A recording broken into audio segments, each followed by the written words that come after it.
Once in a lifetime, a phenomenal gift, talent, and voiced singer comes along. That individual is Johnny Mathis. I'm Tyrone Bowman. This is Tyrone Bowman Tonight. Tonight in profile, the iconic Johnny Mathis. Johnny Royce Mathis was born September 30th, 1935, and he is an American singer of popular music. Starting his career with singles of standard music, he became highly popular as an album artist, with several dozen of his albums achieving gold or platinum status and 73 making the Billboard charts. Mathis has received the Grammy Lifetime Achievement Award and has been inducted into the Grammy Hall of Fame for 3 recordings.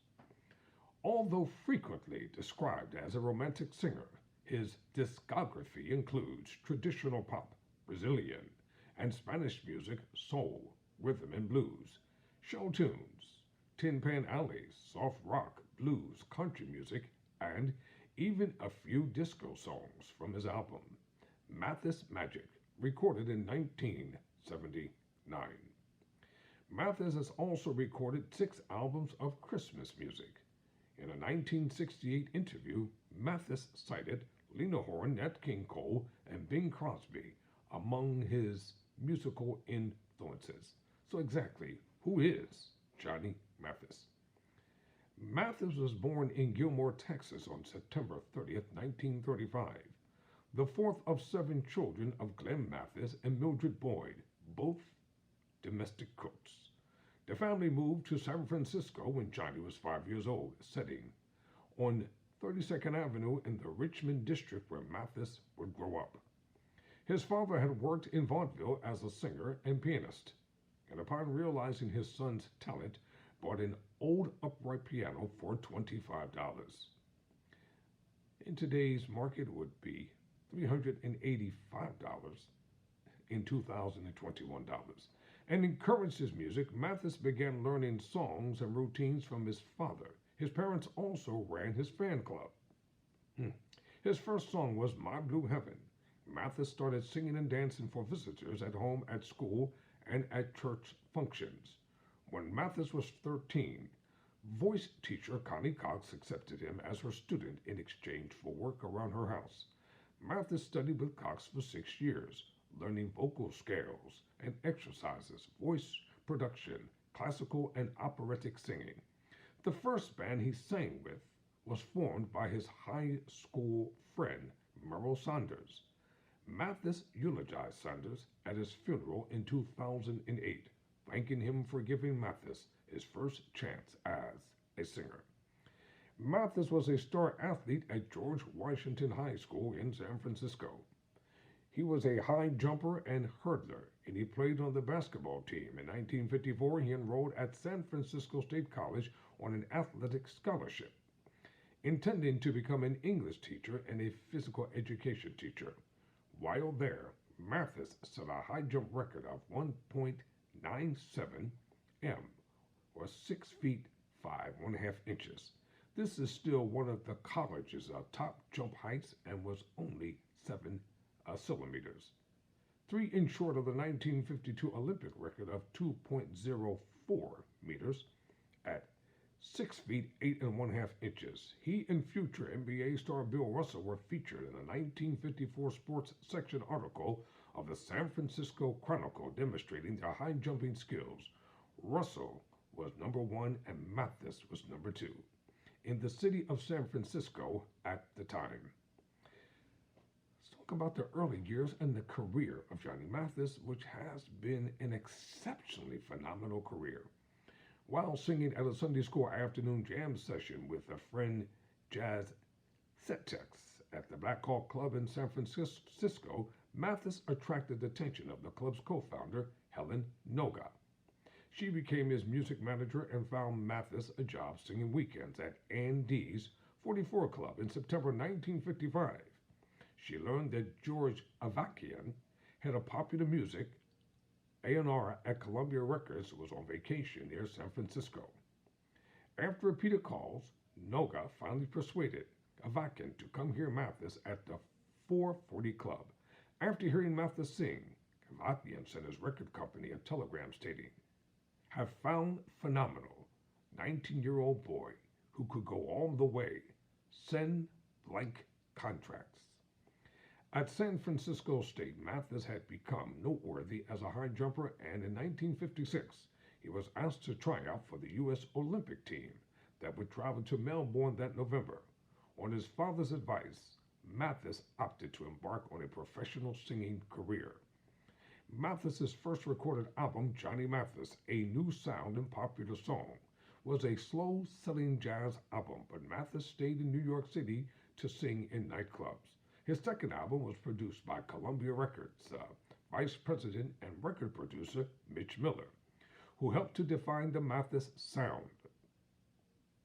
Miller preferred that Mathis sing soft romantic ballads, pairing him with conductor and music arranger Ray Conniff, and later Ray Ellis, Glenn Oscar, and Robert Mercy. In late 1956, Mathis recorded two of his most popular songs, Wonderful, Wonderful, and It's Not For Me To Say. Also that year, Metro-Goldwyn-Mayer signed him up to sing the latter song in the movie Lizzie, which came out in 1957. Mathis's appearance on the popular TV program The Ed Sullivan Show in 1957 helped increase his popularity. Later that year, he released Chances Are, which became his second single to sell 1 million copies. In November 1957, Mathis released Wild Is the Wind, which featured in the film of the same name and was nominated for the Academy Award for Best Original Song. He performed the song at the ceremony in 1958. The week before his appearance at the Academy Awards, Johnny's Greatest Hits was released. The album spent an unprecedented 490 consecutive weeks, nearly 9.5 years, on the Billboard's Top 200 album charts. Including 3 weeks at number 1, it held the record for the most weeks on the top Billboard 200 albums in the U.S. for 15 years, until Pink Floyd's The Dark Side of the Moon, which came out in 1973, reached 491 weeks in October 1983. Later in 1958, Mathis made his second film appearance for 20th Century Fox, singing the song A Certain Smile in the film of that title. The song was also nominated for the Academy Award for Best Original Song. By the end of the year, he was set to earn $1 million. Critics called him the Velvet Voice. In 1962, Ebony magazine listed Mathis as one of the 30 to 35 millionaires on their list of America's 100 richest Negroes. Mathis had two of his biggest hits in 1962 and 1963, with Gina, number 6, and What Will Mary Say, number 9. In October 1964, Mathis sued Noga to avoid their management agreement, which Noga fought with the counterclaim in December 1964.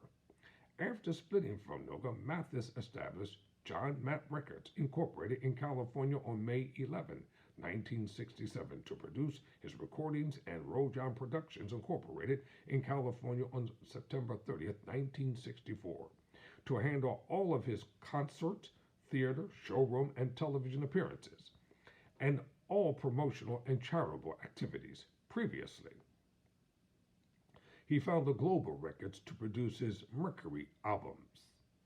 His new manager and business partner was Ray Hugh, who until his death in September 1984 helped guide Mathis's career. While Mathis continued to make music, the ascent of the Beatles in the early 1970s, album rock kept his adult contemporary recordings out of the pop singles charts until he experienced a career renaissance in the late 1970s. He had the 1976 Christmas #1 single in the UK with the song When a Child is Born, and later in 1978, recorded Too Much, Too Little, Too Late with singer Denise Williams, one of my favorite songs of all time. The lyrics and music were arranged by Nat Kemper and Johnny McIntyre Valens. Released as a single in 1978, it reached number 1 on the US Billboard Hot 100 Pop Chart, number 9 on the Canadian Singles Chart, and number 3 on the US Singles Chart. It also topped the US and R&B and Adult Contemporary charts. Too Much, Too Little, Too Late was certified gold and silver in the US and in the UK by the RIAA and the British phonographic industry, respectively. It was his first number 1 hit since his 1957 chart topper, Chances Are. The duo released a follow-up duet, the version of You're All I Need to Get By, peaking at number 47 on the Billboard Hot 100. In 1983, they were credited with performing Without Us, the theme song for the American television sitcom Family Ties. From its second season onwards, the success of the duets with Williams produced Mathis to record duets with a variety of partners, including Dionne Warwick, Natalie Cole, Gladys Knight, Jane Oliver, Stephanie Lawrence, and Nana Mouskouri. A compilation album also called Too Much, Too Little, Too Late, released by Sony Music in 1995, featured the title track among other songs by Mathis and Williams. Stay tuned for part 2. I'm Tyrone Bowman. Never surrender. Never quit.